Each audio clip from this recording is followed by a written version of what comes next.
saya kan lahir di Jawa gitu, ya ke Jakarta, dibawa sama orang seperti itu ya. Dibawa sama orang? Iya. Sebagai apa? Kerja apa nih? Dulu kan di ini sih, jadi dibawa dari Jawa itu saya dijual. Dijual?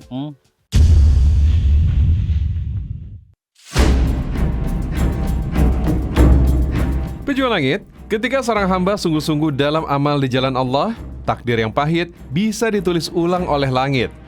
Dan sosok kali ini benar-benar bukti nyata. Dulu dipekerjakan jadi pembantu, jadi kuli jalanan, sekarang Masya Allah, juragan kebun puluhan hektar. Saya langsung datang ke lokasi, ke kebunnya di Jasinga, Bogor, Jawa Barat. Dan saking gak sabarnya di Pejuang Langit, saya udah manjat duluan, ngambil durian di pohon sendiri. Alhamdulillah Pejuang Langit, nggak biasanya kan ngelihat saya manjat-manjat pohon durian. Kali ini nih, saya mau panen durian dulu. Tadi udah janjian sama Pak Lis nih, pengen ketemu karena saya penasaran banget. Katanya durian Pak Lis tuh nikmat dan enak banget. Wah, Pak Lis belum tahu sih sebenarnya, tapi kita lihat aja. Mana tahu nanti dia seneng kalau saya udah bawa duriannya turun ke bawah. Wah, harum banget nih, Masya Allah.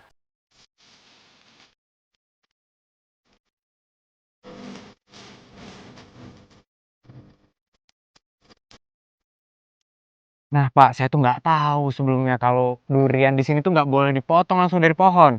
Jadi nunggu jatuh sendiri? Nunggu jatuh sendiri, di sini durian jatuhan di sini. Oh, kalau gitu saya minta maaf nih Pejuang Langit, karena nggak tahu.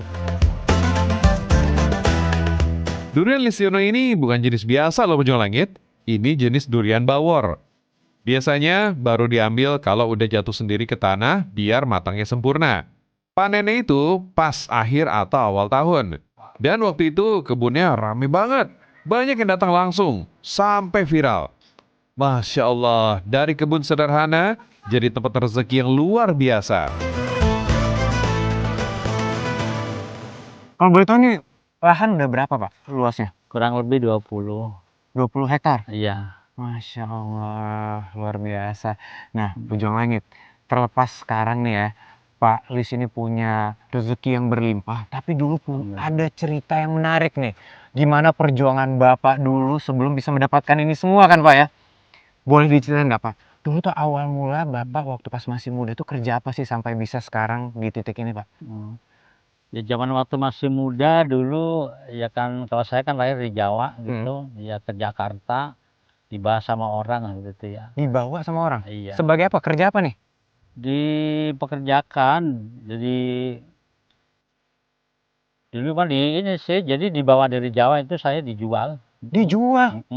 Oh, dijual kantor yayasan, terus kita ya di kantor yayasan tuh diambil sama bos, suruh bekerja jadi pembantu rumah tangga seperti itu. Sambutan lah dulu.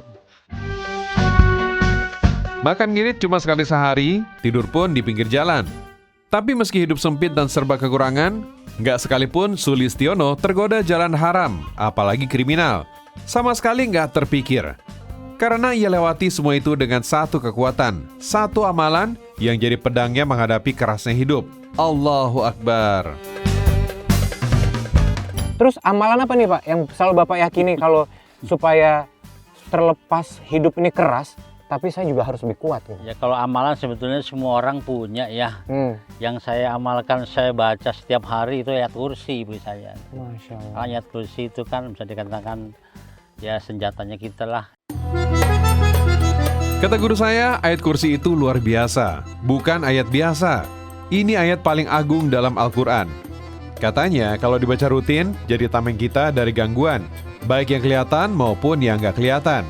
Bikin hati tenang, pikiran adem. Kadang hidup serba nggak pasti, tapi ayat kursi ini jadi pegangan. Ringan dibaca, tapi besar banget manfaatnya. Rasulullah SAW pernah bertanya pada Ubay bin Ka'ab, "Wahai Abu Al-Munzir, tahukah engkau ayat mana dari kitab Allah yang ada bersamamu itu yang paling agung?" Aku menjawab, "Allahu la ilaha illahu hayyul qayyum." Lalu beliau memukul dadaku dan berkata, "Semoga engkau mudah memperoleh ilmu, wahai Abu Al-Munzir." Hadis riwayat Muslim. Jadi memang terasa banget Pak ya dengan Terasa membaca sekali. ayat kursi ini. kita diselamatkan, dihindari dari segala macam mara bahaya, Pak ya. Kayak di sini aja, kebun di sini dulu. Ini waktu saya baru beli kebun di sini, hutan di sini. Hutan liar. Hutan, bener-bener hutan di sini, masih kebun bambu lah segala macam, jalan belum ada di sini. Orang masuk ke sini aja gitu pada nggak berani, takut gitu. Tapi alhamdulillah sekarang ya udah enak lah. Alhamdulillah. Gitu. Udah jadi perkebunan. Masya Allah. Itu yang dibikin pondok pesantren itu dulu tempat angker banget kata orang sini gitu. Ya emang seperti itu sih kenyataannya. Saya bikin jalan itu operator beko baru sehari aja nyerah, nggak kuat. Kenapa takut mereka? Digangguin? Betul gitu, gangguin. Ya Allah. Tapi ya kesininya langsung saya kerjakan sendiri. Saya sendiri yang bikin jalan, ya alhamdulillah selamat sampai sekarang jadi udah. Dengan modal 1 kapak dan doa, Listiono nekat pindah ke Bogor. Jadi tukang kayu. Motong kayu sendiri di hutan yang katanya angker. Dengan mengamalkan ayat kursi, gak ada sedikit pun rasa takut. Pelan-pelan Allah bukain jalan. Jualannya laris, rezekinya ngalir, duitnya dikumpulin. Gak dihambur-hamburkan. Beli tanah sedikit-sedikit, sabar dan tekun. Dari pembantu jadi tukang kayu, terus petani kebun sejak 2012. Sekarang punya puluhan hektar tanah, isinya durian, alpukat, ubi, pepaya. Masya Allah. Ayat kursi ini luar biasa ya pejuang langit. Guru saya pernah ngajarin cara mengamalkannya. Katanya ini diajarkan langsung sama Rasulullah SAW. Ada waktu-waktu terbaik buat baca ayat kursi. Pertama, pagi dan petang. Biar dijaga seharian penuh. Kedua, sebelum tidur. Jadi pelindung sampai pagi. Dan ketiga, setiap habis sholat 5 waktu. Biar hati selalu tenang dan hidup penuh berkah. Coba deh pejuang langit. Rasain sendiri manfaatnya. Ringan dibaca, besar pahalanya. Kalau yang numpang tani di kebun saya banyak di sini. Wah, itu nggak dilarang? Enggak, justru saya bikin bebas. Yang penting jangan rusak tanaman saya seperti itu. Bahkan sekarang banyak yang pada bagi hasil sama saya, masalah kebun durian, karena saya nggak keurus semua sama saya, jadi saya kasih ke orang, satu orang ada yang ngurus, ada yang 50 pohon, 100 pohon, nantinya sistemnya bagi hasil. Oke. Supaya orang juga punya masa depan, seperti itu. Masya Allah. Kalau masalah hutang dulu zaman usaha, sebelum tani kan dagang dulu. Ya. Banyak yang hutang, ya kalau hutang mah ya kita wajib nagih, tapi kalau ditagih udah nggak bisa, susah, ya udah ikhlasin aja. Pak Listiono ini benar-benar pejuang langit sejati. Walau hidupnya dulu susah, nyari duit jungkir balik, tapi hatinya luas banget. Suka bantu orang, siapa aja yang butuh dibantu.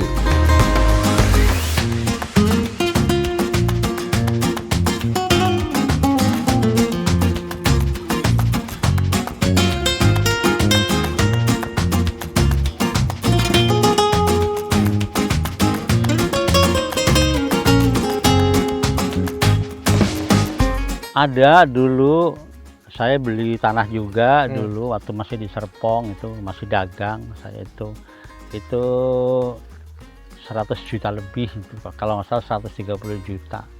Tapi ternyata orangnya ditagih nangis, rumahnya ngontrak. Jadi ya udahlah, saya bilang udah Bu, salah menanya masa ikhlas. Udah Ibu jangan dipikirin, udah impas saja segitu. Pernah kejadian seperti itu. Karena kalau nagih kan wajib kan, kalau nggak ditagih salah lagi seperti itu. Makanya kita tagih. Tapi kalau tagihnya susah mau bayar, ya biarin aja. Iya. Karena rezeki semuanya kan punya Gusti Allah seperti itu. Masya Allah. Ngapain kita harus pusingin? Pejuang langit, yang namanya urusan hutang itu, Masya Allah, berat banget. Tapi justru disitulah jalur langitnya Pak Listiono dibuka. Kata guru saya, Allah punya perlakuan luar biasa buat orang yang ngasih tenggang waktu ke yang lagi kesusahan bayar utang. Bayangin ya, dalam sebuah hadis yang sahih riwayat Imam Ahmad, Nabi pernah menegaskan, hanya karena kita ngasih waktu, tiap harinya Allah catat kayak kita sedekah. Dan kalau udah jatuh tempo, tapi kita masih sabar, nambah tenggat lagi, pahalanya 2 kali lipat dari nilai piutangnya. Masya Allah. Apalagi kalau sampai diikhlasin. Gak kebayang deh ganjarannya segede apa. Rasulullah SAW bersabda, barang siapa ingin mendapatkan naungan Allah Azza wa Jalla, hendaklah dia memberi tenggang waktu bagi orang yang mendapat kesulitan, untuk melunasi hutang atau bahkan dia membebaskan utangnya tadi. Penjual langit, tanah puluhan hektar yang ia miliki ternyata di luar dari tanah yang ia wakafkan loh.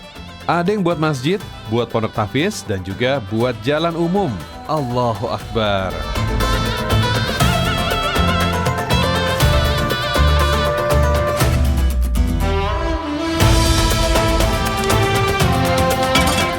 Pak Haji, jadi sebenarnya apa sih Pak? Kenapa Pak Haji itu kepikiran untuk mewakafkan lahan ini buat dijadikan pesantren Pak? Ya karena kan ini kan suatu titipan dari Gusti Allah, jadi sebagian lagi kita kembalikan lagi. Ada keinginan kah membuat pesantren ini? Ya emang itu cita-cita dari muda, cita-cita dari muda. Ini udah kurang lebih udah 3 tahun. Penjual langit, pondok tahfiz ini luar biasa banget. Syarat masuknya cuma satu, asal niatnya sungguh-sungguh pengen belajar Quran. Mau mondok, makan, semua digratiskan. Kalau memang nggak mampu, Masya Allah, merinding. Dan tentu, amal sebesar ini nggak lepas dari sosok Mulyana, istri Listiono. Masak sendiri buat makan siang para santri, tiap hari tanpa pamrih. Ia mewakafkan dirinya buat menemani perjuangan suaminya, beramal soleh, dan membahagiakan para penghafal Quran.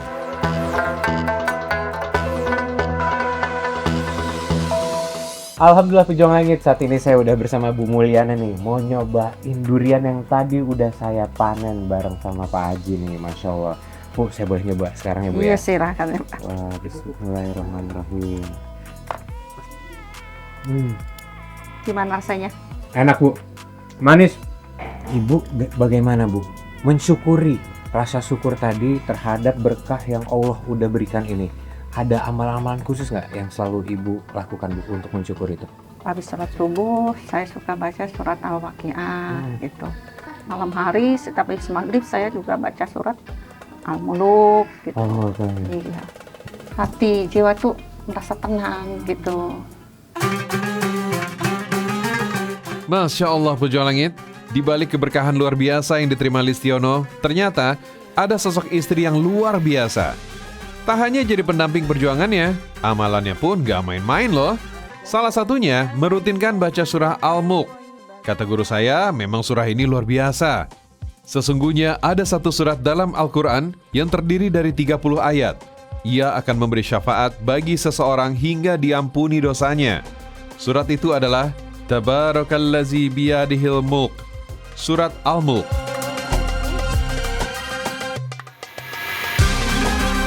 Kalau di pesantren sih saya kan kalau ada acara gitu, Ustadz suka melibatkan saya untuk masak untuk kalau ada acara-acara gitu. Oh, jangan-jangan makan siang tadi Ibu yang nyiapin juga?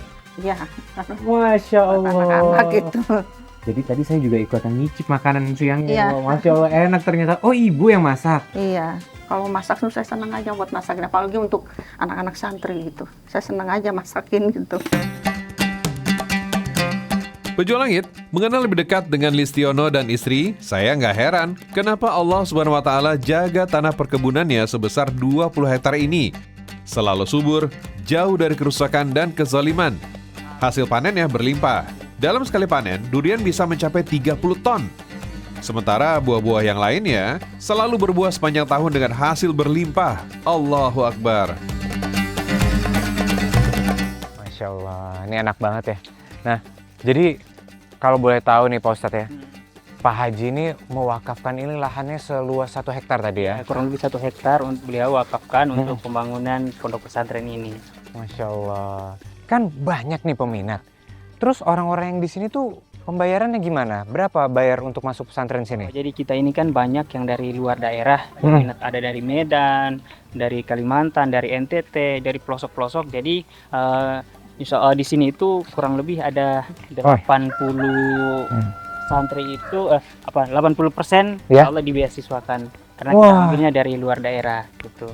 Masya Allah. Jadi subsidi nih ya? Ya, Apa gimana? subsidi silang. Istilahnya Oh. subsidi silang gitu. Yang mampu, saya mampunya sebulan sekian ya udah boleh gitu. Masya Saya Allah. mampunya full sebulan nih ya silakan gitu.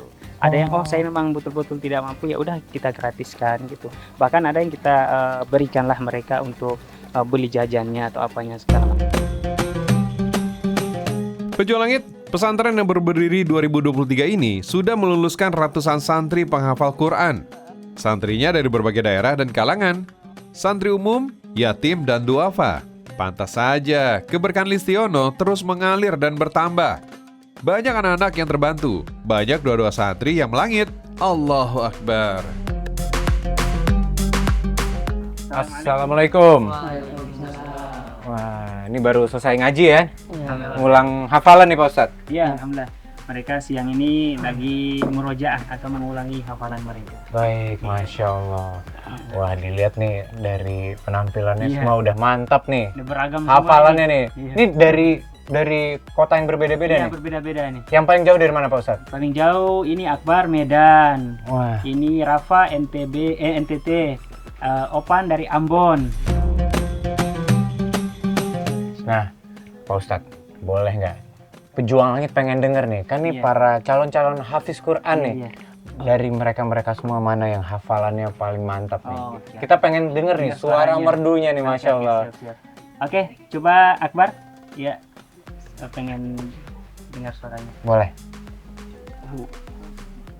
أعوذ بالله من الشيطان الرجيم بسم الله الرحمن الرحيم إن للمتقين مفازا حدائق وأعنابا وكواعب أترابا وكأسا دحاقا. Pejuang Langit, Akbar ini salah satu santri yang dapat beasiswa gratis penuh di pondok. Ayah ibunya udah tiada, tapi semangatnya kuat, suaranya merdu.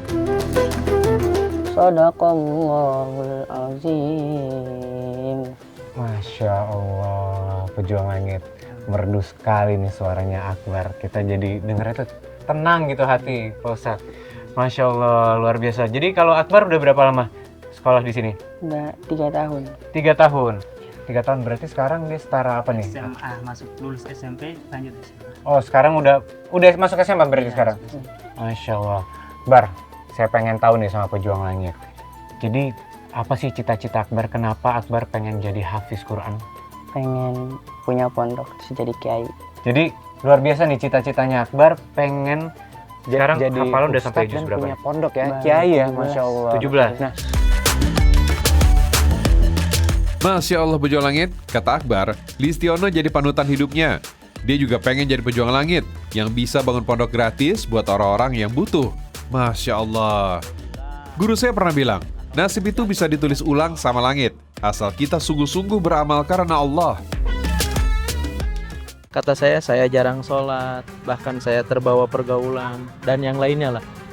Intinya bukan orang baik, bukan orang yang ahli ibadah. Ngaji Siap. Quran pun nggak bisa, kata saya. Kata saya, yakinkan lagi, apakah yakin menerima saya sebagai calon suami? Mama pas ketemu pertama sama Abi kan nggak nanya gaji ya. baik. Terus dianya juga keberaniannya luar biasa gitu. Disuruh ke rumah baru 3 kali ketemu tuh langsung dateng gitu ke rumah gitu. Masya Allah.